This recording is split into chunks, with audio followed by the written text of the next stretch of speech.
to get that wipe, and that's where the knockdown comes through onto Webb, and BTR can push in. Jump, get information, grenade, boom, it connects. Nice and easy peasy lemon squeezy. Webb will get knocked down himself. Yeah, no, I'm taking it. You took my poggers earlier, so I'm taking your easy peasy lemon squeezy. I think it's fair, Imperium. But Bigatron going to fall a little bit higher up on the higher ground, get information on Reject Scarlet, grenades and utility still getting popped up. They do get Lufa, nicely done from Ryzen. Now they got to go and full send it. They got Duello to still take care of, and they could try and get a nice entry point, because if they don't take care of this team, they'll have a bigger fight up north on the western side.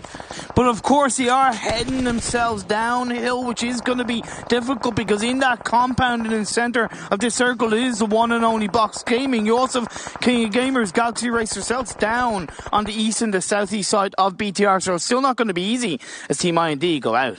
Duello just getting prone down. Can he see him? Oh, he knows that he can't push, because otherwise King of Gamers Club or Galaxy Racer Celts would go for the spray. It connects and they get rid of Galaxy Racer Celts. Nicely done. Third kill so far for Bigatron. I would have been sure they got more, but they didn't see Duello. Where's the Vector? Tries to fight back, but he doesn't connect it. Bigatron secure their 5th kill in the game.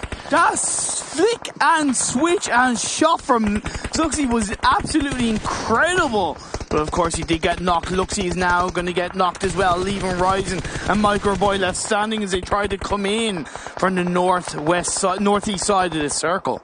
Things are getting a little bit sweaty for Bigatron. They can still get the res up onto Luxy, which is what they're going to be doing indeed. But now they've got to go downhill. But if they're able to do so, they'll still have a compound in their favor, which is now in circle. They'll be the first step to get themselves into the circle. And even after that, they've got to cross over the road, which roads in Sanhok are never fun to play around. But another knock coming out once again onto Microboy. They're really struggling to remain as a 3-man squad. Of course, we saw BTR overtake RQ in the overall standings, but guess who's still up as a 3-man team? That is RQ on the south tip of the circle. They have plenty of space around them, at least compared to other teams. Yeah, they're slowly going to go out. Bigatron, the Blue Zone's on top of them. Now they're going to do this move, but pressured by the Blue Zone, which is never a good thing to do on Sanhok, but might be able to get a little bit of an engagement onto Soup 77 or even Braga of King of Gamers Club. Intrigued to see, but he's got still 3 bandages, which we all know that is not going to be enough. And Pimai's got the information, he wants to get rid of them. Does get Soup though, which I mentioned, the third party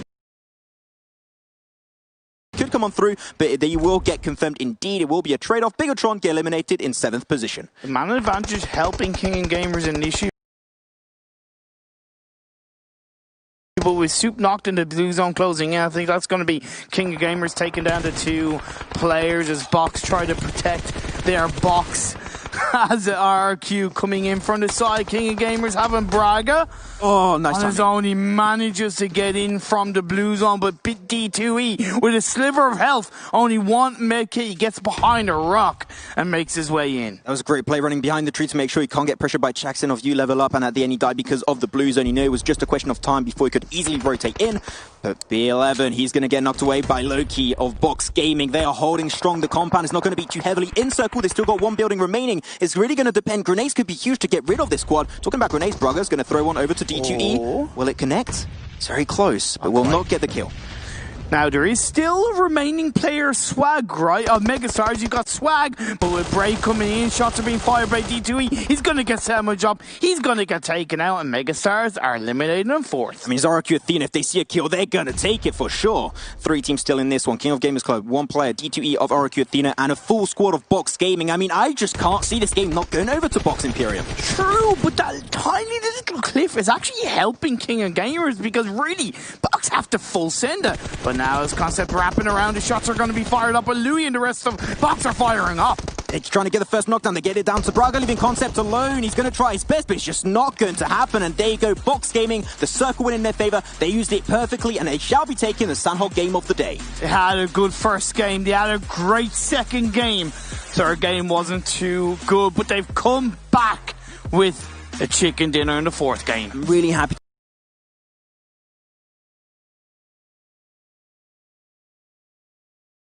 See that happening. No Box Gaming, a team that has become more and more aggressive as time goes by, and you know what, it rewards them with a nice chicken dinner. With that said, a lot of great plays coming out onto Sanhok. We're going to break it all down on the desk.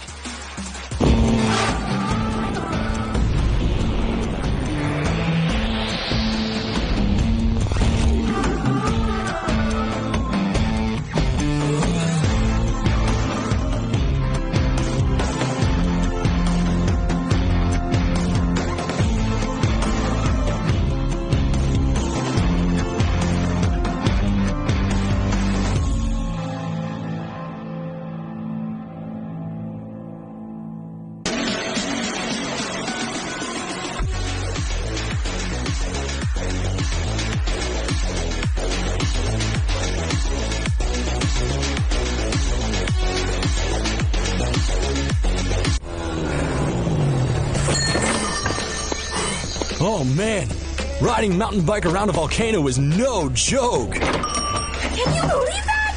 It was freezing on that mountain. Driving a motorboat is not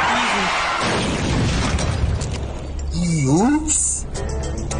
Can I have a drink?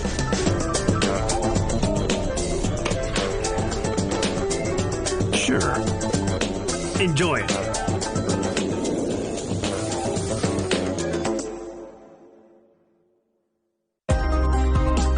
The PUBG Mobile World League is brought to you by the title sponsor, Qualcomm Snapdragon Elite Gaming, and the official beverage sponsor, Mountain Dew. Box Gaming, what a day they have had here with 2 second places and now the first place. I asked even after that second game where they got the second place, when is the win going to come in? And they answered me in kind. Fantastic stuff by them, taking the compound, the right compound, and winning out that game for us. Yeah, we saw them only getting, 7 kills, I think it was. But, I mean, sometimes that's how it goes. You don't need to get that many kills just because you get the circle. A lot of it comes down to you want to hold people out. You want to shoot at them. You want to make sure they don't get close to you. You don't want them to get close to you because then you're going to have a breach. Yeah, and them being able to defend it, yes, they had it for a long time, but them being able to defend it and also get a few kills from it, fantastic. They capitalized from being there from the start and managed to fend off all the attackers.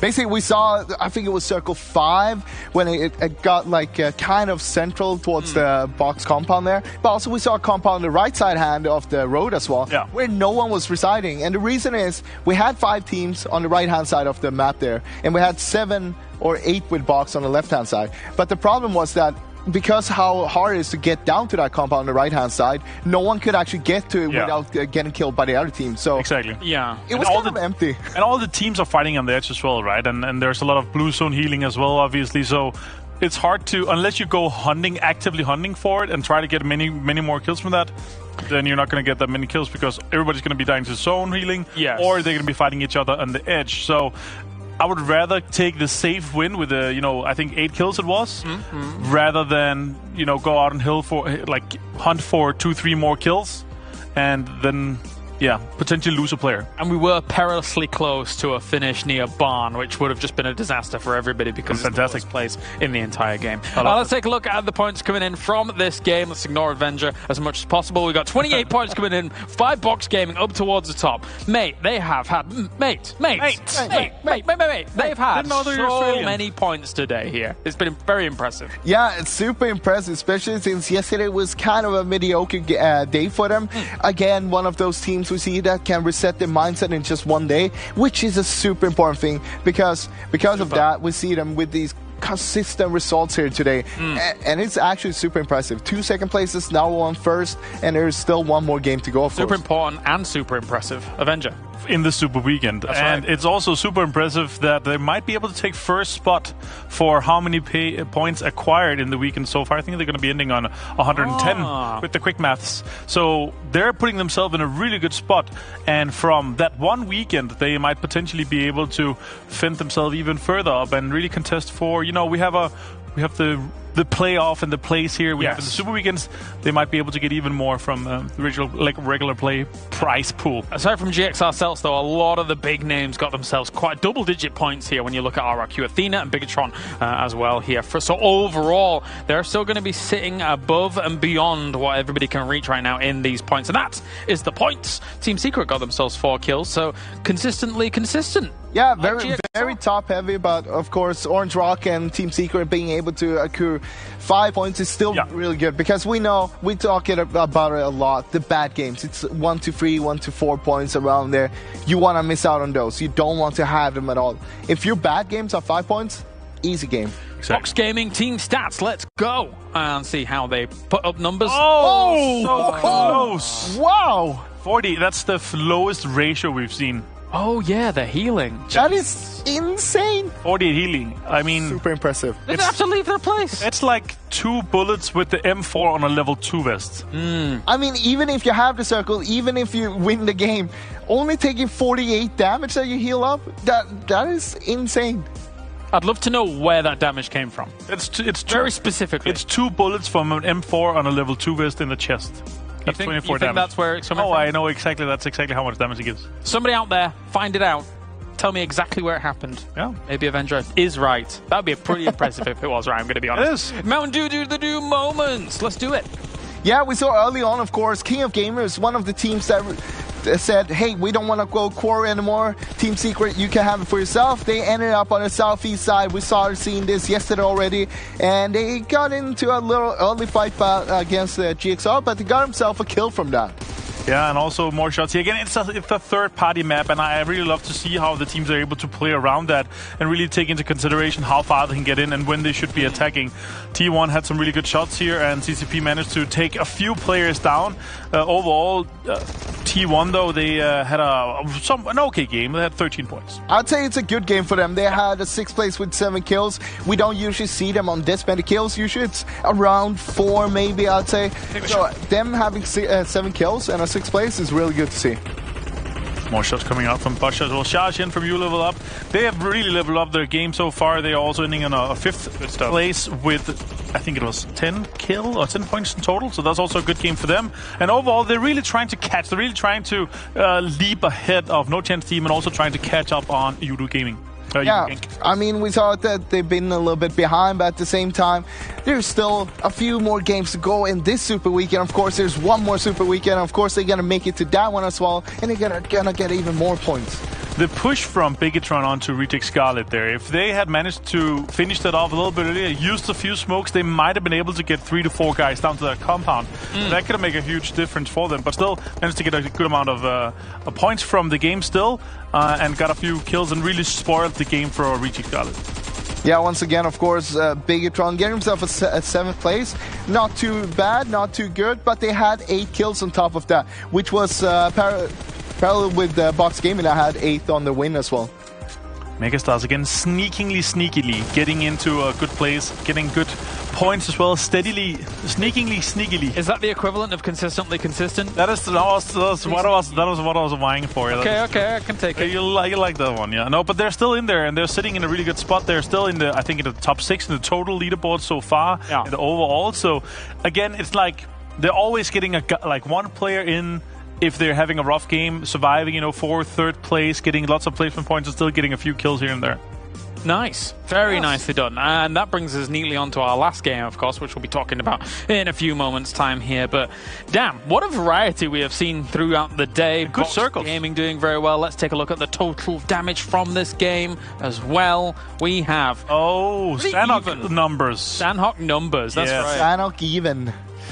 I mean, look at the kills, not just the damage itself. The kills tell us a lot of the story here. How we see all the teams being a little bit more top-heavy there because they're fighting 1 or 2 team fights, and then after that, they get those kills. Then they just die because they don't have as much loot anymore. They don't have the utility, the meds, the armor, the helmets, and it's just easy prey for the next team. I gotta say that I've been really impressed by how well King of Gamers have been able to turn it around from how they were playing in the qualification days and the weekdays, and how they've been able to turn around and play extremely well here in our Super Weekend for number 2 Super Weekend. Yeah, we saw there how Box Gaming 1,339 damage. It wasn't that high, but it was still the 2nd highest in this game. Yeah, good stuff.